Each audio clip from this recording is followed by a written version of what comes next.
bansang Pilipinas.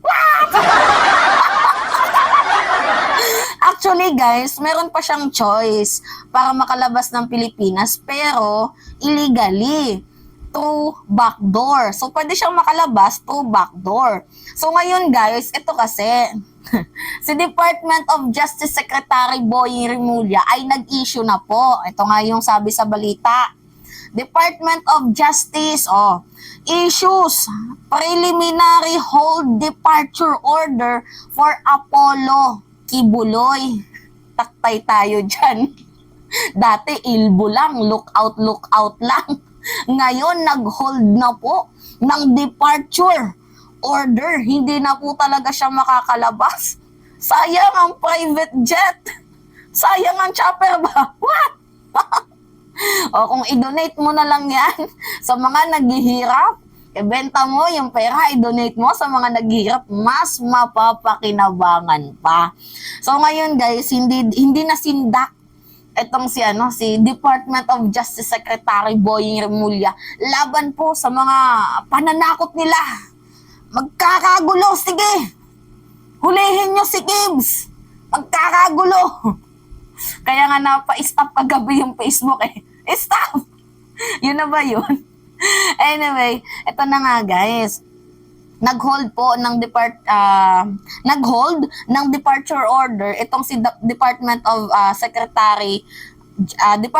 Justice Secretary Boying Rimulya kasi nakitaan na po nila guys ng probable cause itong si Pacquiao for the issue of child abuse, exploitation, and qualified human trafficking. So, sa Davao at sa Pasay ba to, if I'm not mistaken. Basta yung sa Davao, guys, tinatry nila na ilipat dito sa NCR kasi napakadelikado sa baluarte mismo ng mga Duterte na yung mga complainants, mga victims ay doon isasagawa itong pagdinig. So hinihingi nila na ilipat na dito sa NCR. Actually nga guys, last week kagaya na nga ng sinabi ko sa inyo, lookout pa lang to, Ilbo. Ito nga yung balita Sabi dito, lookout bulletin for Kibuloy, but no departure order. Nabulol si Mima. Pisting yawa na yan, oy. Anyway, ang Ilbo po ay inisyuhan ang Ilbo. So, inisyuhan po itong si Gibbs ng Ilbo, ng Immigration Lookout Bulletin Order. So, kumbaga mamanmanan lang po yung kanyang galaw. Kung lumabas man po siya ng bansang Pilipinas, wala pong magagawa ang immigration doon kasi wala pa naman pong hold departure. But as of the moment, ay pinirmahan na po ni Department of Justice Secretary Boying Rimulya ang hold order para kay Pacquiao. So, you know what guys, limitado na lang ang kilos ni Pastor Mo Apollo Kibuloy. So, ito na nga, tinupad na ni Department of Justice Secretary Boying Rimulya itong hiling ni Celis, ni Badoy, ni Roque, Topacio, na ang sabi, kasuhan nyo nga si Kibuloy kung totoong may kaso. O ngayon, may probable cause, nakitaan, so isasampa na. So natupad ang wish nitong mga alipores ni Pacquiao kasi yan yung ginangaw-ngaw nila Sige nga, kasuhan nyo nga sa korte kung totoong may kaso. Hindi sa Senado, ganyan-ganyan. Ngayon, nakitaan ng probable cause for the issue of child abuse. Ano pa? Exploitation and qualified human trafficking. Naku, non-bailable po yung yung human trafficking. Talaga nga namang nag-aantay na. Kung makulong man itong si Pacquiao, nag-aantay na yung mga macho gapitong mga nandoon sa kulungan. Kasi alam mo si Kibuloy, baby face, hindi naman sa pagiging baby face si Pacquiao, hindi mo makakalain na 70 years old na siya. Sa totoo lang, parang nasa 40 pa lang yung age ni Pacquiao. Hindi ko alam po ano yung skincare niya, pero hindi mo siya makikita na parang 70 years old. Kasi yung the way na kumilos siya, the way na tumindig siya, hindi ko alam kung totoo yung edad niya na 70 na yan or baka pineke niya lang. Pero kasi guys, yung kilos niya, yung tindig niya, parang 40 years old to 50. Wow, napuri si Kibuloy ngayon ah. Ano kaya yung skincare ni Kibs? Kasi yung mga kakilala kong 70 years old dito sa amin, hindi pa naman totally ugod-ugod, pero iba na yung ano yung muka, law-law na. Kumbaga, nag-ano na, yung edges ng kanilang mga pagmumuka, halatado mo na nasa age na ng 70. Etong si Pacquiao, pang Miss Universe, ang kutis. Talaga nga namang magiging pulutan to ng mga ano, tawag doon, ng mga nandoon sa kulungan. Saan ba ito ilalagay kung sakali man? Kasi non-bailable to. Anyway, panoodin muna natin to guys, itong balita. Ito yung sabi. Department of Justice or DOJ Secretary Crispin Remulla disclosed on Monday, March 4, that they found probable cause to charge Apollo Kibuloy in court. This was after a careful review on the complaints against the religious group leader pending before the DOJ for 4 long years, which started during the Duterte administration. The evidence is allegedly strong and enough to indict Kibuloy. Sasalang na ang kaso laban kay Pastor Apollo Kibuloy at sa kanyang mga kasama.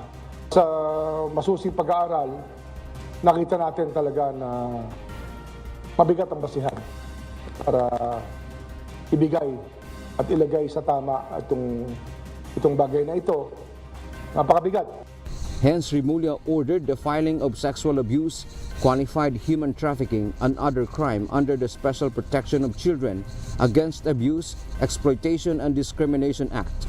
These cases will be filed separately in Davao and Pasig City. In addition, the Justice Chief said the government's effort is amid the issue of extradition request by the U.S. government to get Kibuloy. Sabi ko nga, usap tayo ng usap tungkol sa extradition, ngunit sa sarili natin bakuran, hindi natin inaaktuhan. Mabuti na aktuhan natin ito sa sariling bakuran natin. Meanwhile, after the cases are formally filed, the DOJ will also ask for a precautionary hold departure order or PHDO to prevent Kibuloy from leaving the country. And the DOJ will also request to transfer the case from Davao to Manila. Pinararating sa atin ng abogado nila na magkakagulo daw pagka nagkaroon ng kahit anong pagbatikos o kaya paghuli. Ngunit kinakailangan talagang gawin ang dapat gawin. Dante Amento, UNTV, News and Rescue. We serve the people. Okay, narinig nyo naman at the end of the video na sinabi na i-hold, nag-issue na ng hold departure order at the same time na gusto nilang ipalipat yung kaso doon sa Davao to NCR. So mali pala ako nang nabanggit kanina, di ba sinabi ko kanina Pasig pala. Sorry naman, tao lang nagkakamali. So yun na nga po guys, no, this is a good news sa ating mga mamamayang Pilipino kasi mananagot yung may pananagutan. Kasi yung ano kasi doon guys sa Davao, actually yung kaso niya, if I'm not mistaken, parang na-dismiss to.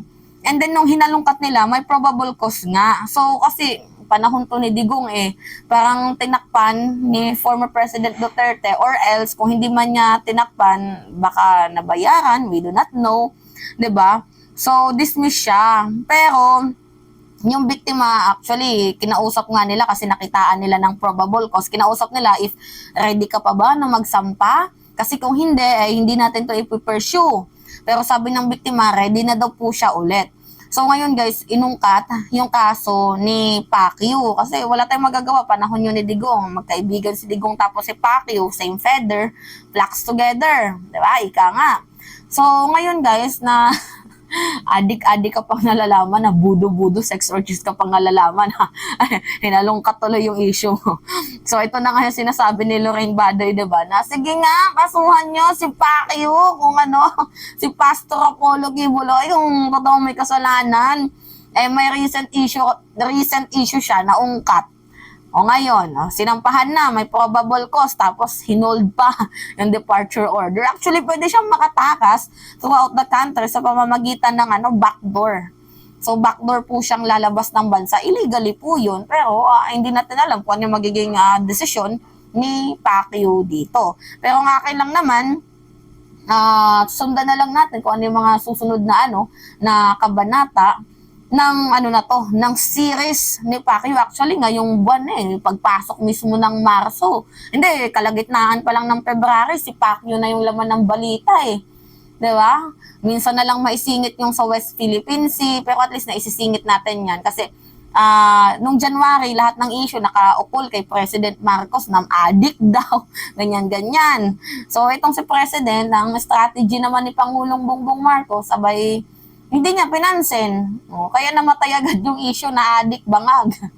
Ngayon, itong si Kibuloy, ay patuloy kasi yung yung pagpatol niya. Tapos ngayon, mayroon pang 7 araw na rally sa Liwasang Bonifacio ba yan, if I'm not mistaken. Kahit pa 7 buwan kayong mag-rally dyan, wala tayong magagawa dahil hanggang 7 araw na lang po, malalaman na natin ang resulta kung itong si Kibs ba ay ipapa-aresto na. So, ang huling 7 araw. Anyway, yun lamang ho guys. At it's me again. Ulit, si Mima Alicia nyo, nagbabalik ulit para sa ating panibagong video.